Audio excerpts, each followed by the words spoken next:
This is Paul Retherford with ScanPower, and we're kicking off 2024 with just a high-level overview of going from arbitrage to wholesale. When I think about the arbitrage wholesale cycle, it's really made up of these 6 steps. You've got suppliers, financing and cash flow, purchasing, shipping, which ScanPower is most intimately involved with, advertising, and restock for wholesale. So what I'll do today is kind of break down how we think about these things, and then, as I said, we'd love to discuss with you some of the nuances of these different parts of the cycle. So in arbitrage, generally there are higher margins, fewer quantity. You might have more SKUs, but fewer quantity of each SKU. And often there's variable prep required. You might be selling grocery items, and then you'll find, a pair of pants, and then you'll find, a piece of furniture. So there's variable prep required, and that's less predictable for your team. But margins are higher. These are not absolute figures, and it's okay if you would like to dispute them. This is just kind of taking what we see from our sellers, but 25 to 50% margins, 50 to 80% ROI, often higher for some goods. But you tend to have to involve, more suppliers if it's retail or even online. That means you're tracking a lot more supply sources. Those sources can be seasonal and cyclical. And then with that, though, you can hit certain sales that allow you to stack discounts. And again, the more you can reduce the cost of goods, the more profit it is for you. So it's generally a cash cycle with a smaller spend amount, and more frequent buying. So if you have shoppers shopping for you in an arbitrage situation, you're probably going to be out, multiple times per week, spending, $3, $4, $5,000 at a time.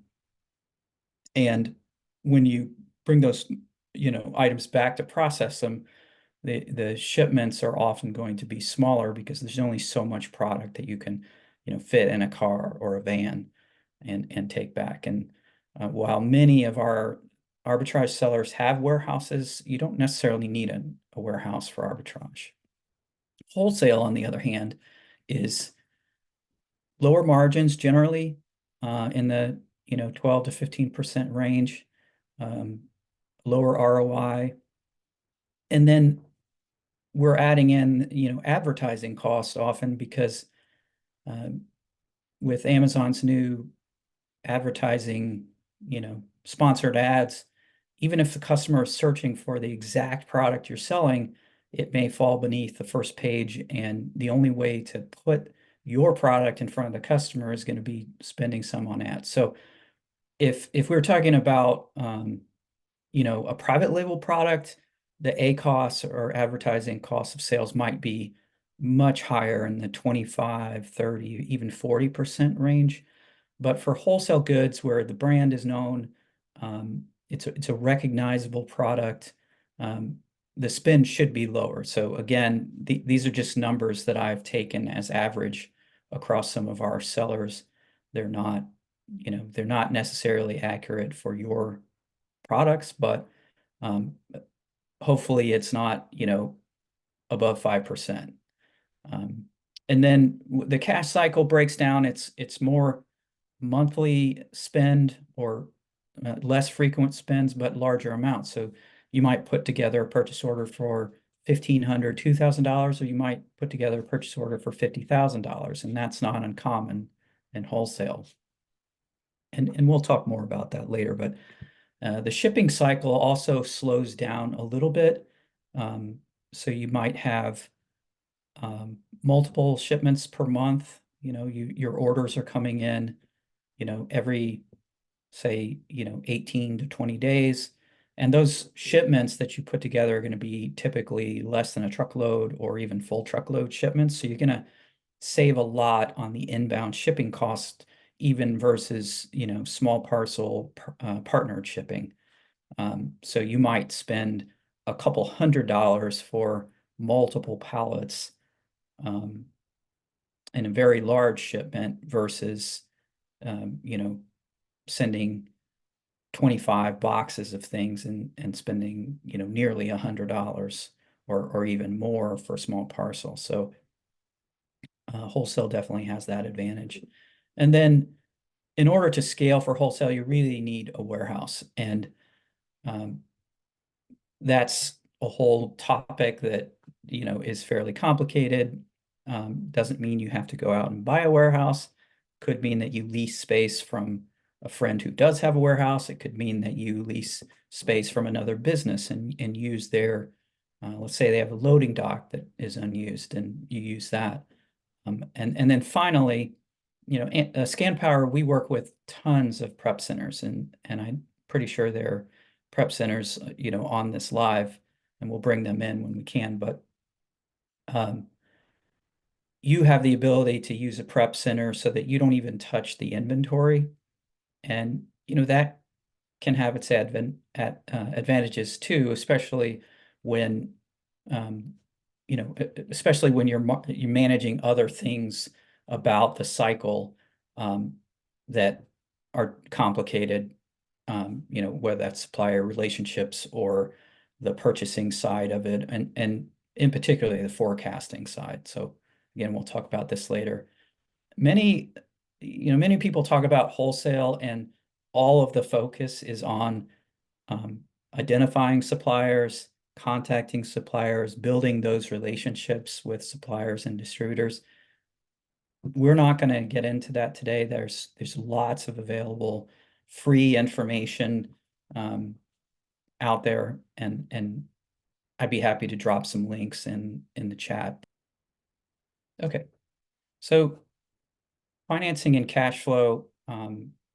Again, these are high level overview of the process, but different than arbitrage. For wholesale, you're going to need to have, larger sources of funding. Credit cards are still an option for wholesale, but it may be more challenging to do the larger purchases. And you may have suppliers who just won't accept, credit cards. But we have, gift cards is kind of more for the arbitrage side. We spoke about Arbitrage card, and there's another company, Flues, that we're going to do some co-marketing with here in the new year, which also allow you to purchase gift cards at a discount. And then there's some e-commerce specific funding, and I do know of one, Viably, that is putting together packages that are specific for wholesalers. It's pretty neat. It's kind of, they think of themselves as the Mint for e-commerce. So I don't know if you've used Mint. I think they were purchased by Quicken, and it may have even been rolled up into another service. But it allows you to, break down your spend across checking accounts, saving accounts. You can pull in investments, but the idea is that it's take your bank information, allow you to do some forecasting, roll up purchases across categories. And so Viably is trying to do that for e-commerce sellers and has some neat offers for wholesalers that can help you manage your cash flow and your spend, and also forecast your cash flow. And then there's other more traditional lines of financing, line of credit with your bank. Having personally gone through this recently, it's somewhat painful sometimes to have, to provide so many years of tax returns and income statement, and, put together all this information and then spend a lot of time going back and forth. But if you have a good relationship with your bank and and they can put together a decent package for you, then a line of credit can be really important. Especially if you're trying to do the 30, 40, $50,000 spend. And then one thing that's not on the slide, but may be relevant is getting a loan through Amazon. So Amazon lending is always in a state of flux, and we can talk about the effective interest rates on those. They can be kind of high, above 12%, but compared with a bank loan, it's not that much. So that's another option. As we stated before, arbitrage, the spend cycle is more frequent, but it's typically smaller. So you might have to set spending goals of 3,000, 5,000, 15,000 a week if you're a larger arbitrage seller. Whereas wholesale requires, a spend that's maybe less frequently, but it requires a lot more analysis. How are each of the ASINs, how is my inventory moving? How is it performing? What sales cycle are we, what seasonal cycle are we in? And there are some good tools for helping you to break that down, but even Seller Central now has, some decent forecasting, and the restock report under the inventory planning is going to help you, especially as Amazon's rolled out, new low and high inventory fees. Yeah, so wholesale spend is going to be concentrated among the suppliers versus spread out among shoppers and shopping trips. So that concentration will allow you to, spend less time, tracking, providing, credit cards, business credit cards in the name of all your shoppers, which is currently, a time-consuming thing to manage. Whereas wholesale, you're typically going to flow purchasing through, a single person, or maybe, if you're able to outsource it even to two people. But in any case, cash flow has to be consistent for both types, because if you're doing arbitrage and you're buying long tail items, that's not a good thing. Everything you buy should be a fairly fast moving product, even on the arbitrage side, where your margins are going to be higher, and every once in a while you're going to sit on an item for more than a month. But in general, you want higher turn ratios. I've got two more slides that I'll talk about, and then I'll pop back to the chat, which I can't see at this time, to answer any questions. So real quickly, the arbitrage workflow is generally you're going to bring things in, to the warehouse based on shopper, supplier, shopping trips, or even prep type. So, bags and bags of items that have been, purchased in retail or online by shopper, by supplier, and you're going to want to process those as quickly as possible. So you may consolidate a few different trips or a few different suppliers, but you're generally just going to prep it, label it, and once everything you want to work on in that batch is together, you're going to create a shipment, and then you're going to pack it and print your box labels. So this is a common workflow in ScanPower, and there are lots of variations of it, but generally you're prepping, printing F and SKU labels or expiration date labels before you create the shipment. The wholesale workflow is a little bit different, and the one I'm going to show here is more about simplifying, rather than having a separate prep, label, and shipment steps. You're gonna know the contents of the order, before it even arrives at the warehouse. So one thing that a lot of our customers use is more of a create the shipment before you prep workflow. And this works great if the amount of missing or damaged inventory is fairly low. So you can create the shipment, you can just go in and prep, label, and pack kind of at the same time. So you're reducing the touches on the product. And so, what that might look like in reality is a pallet comes in from a supplier.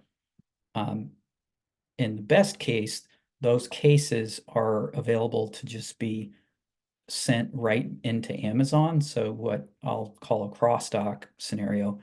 So you're going to get those products.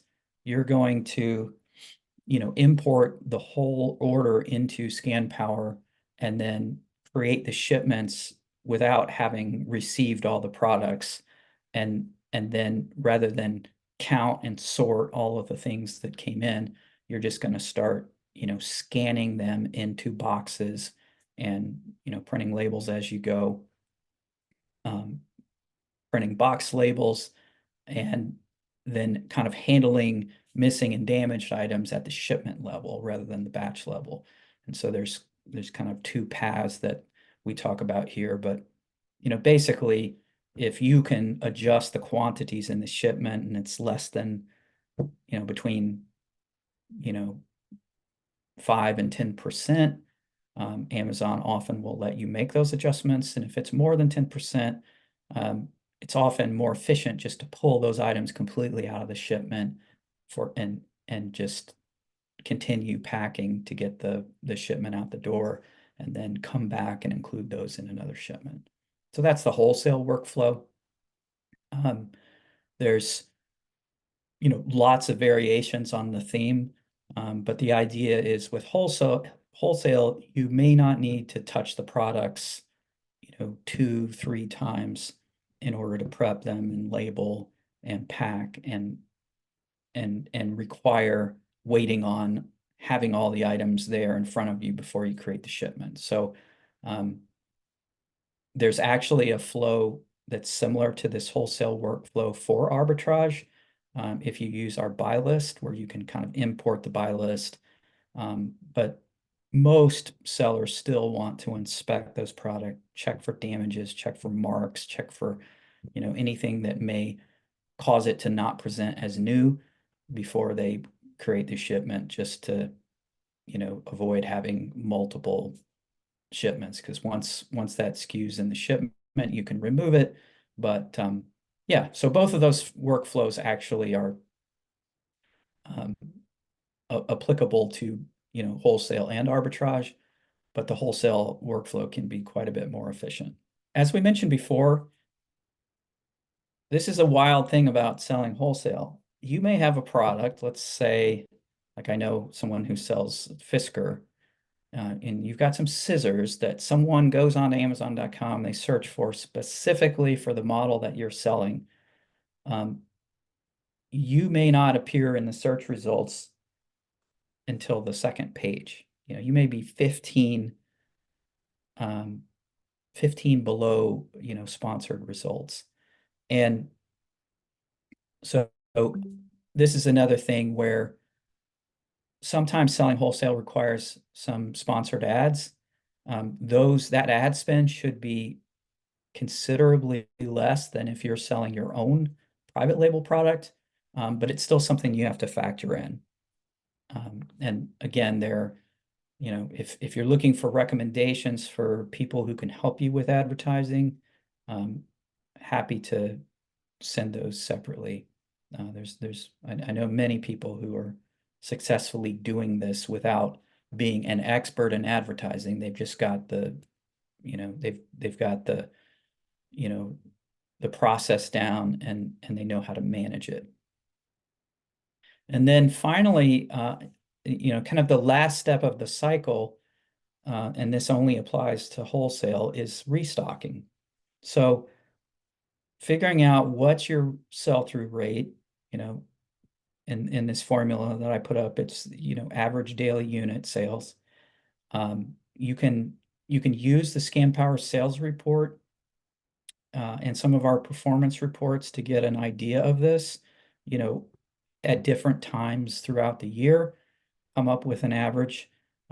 Optimum days of supply, it's the second piece that you need um, in order to compare to, your reorder formula. But the restock tool in Seller Central, I know there's different opinions about it, but I've heard from many people that it it works pretty well if they have a history of your product. And a lot of wholesale products, they're going to have good history on it. And so you can forecast the demand for that and compare that to what you come up with in your own formula. So we take the average daily units, the expected lead time from the supplier, and then factor in maybe some safety margin of error, or days of safety, and then you get your reorder quantity. And then a final thing to factor in is, what are your storage limits? So if you can sell through 2,000 products in a 1 month or 28-day time period, but given the rest of your inventory, you don't have the storage limits for that, that's when you need to come up with a plan that, factors in your storage limits, allows you to keep some of the stock back at the warehouse. Again, a prep center can help you with this. I'll post it in the chat, but we have a list of prep centers we work with, kind of our favorites, but we also work with a lot of other prep centers that aren't on the list. So if you're looking for a prep center near you and want a referral, just let me know. So restock is what allows you to kind of effectively drive your sales in a way that isn't going to be, bringing more of the dogs in. And while wholesale gives you the ability to forecast, there's many tools that can help you forecast, how much an item's going to sell. Amazon.com even shows you, roughly how many have sold in the last month, but you're still going to find products that don't sell through as quickly as you like, and you're not going to want to restock those at the same level as others. So, this formula has to be applied across all of your ASINs, or all the ASINs that you want to reorder.